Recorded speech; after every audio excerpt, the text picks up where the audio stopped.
Hey guys, Shinkiro here again with another Inferno difficulty video guide. This time I'll be covering Ghom. He's the first mini-boss in Act 3.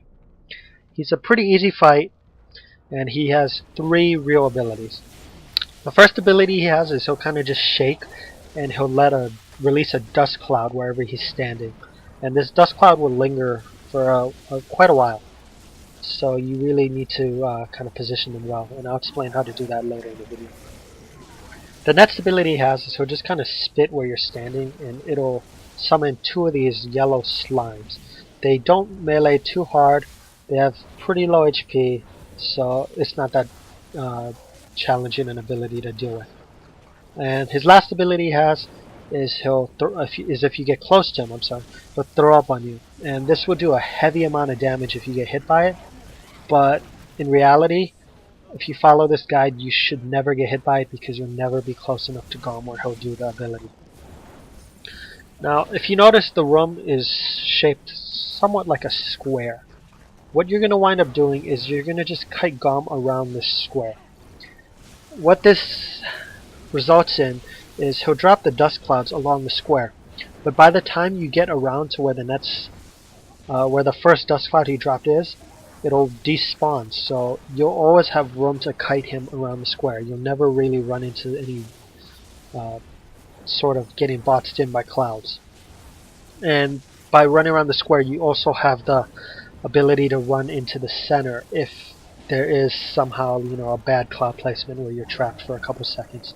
But in all reality, it shouldn't really happen.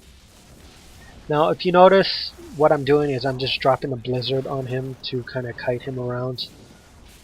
And I'm just dropping the Venom Hydra for the passive damage and piercing orbs. It's a pretty easy strategy. I actually use the spec on the trash, and I still use the spec on the trash in later acts. So what you can do is you can use this spec to stack the Nephilim Valor. If you notice, I only have 2 stacks because I kind of skipped some mobs. My gear at this point is still pretty bad, so I was still skipping some of the champion packs that spawns that have bad attributes that I couldn't really deal with.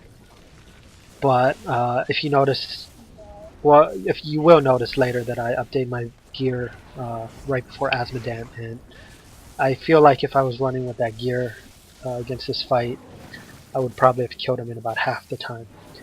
So it's pretty easy. You just got to be patient and kind of it takes a bit of time for Ghom, but really he shouldn't ever really kill you, especially if you have movement speed upgrades on your boots, pants, or special legendaries or what have you. It'll be pretty easy to avoid most of his stuff. But yeah, as always guys, if you have any questions, please feel free to ask on the video and I'll do my best to answer them if I can. And please, if you'll notice, there's a subscribe button popping up on the corner.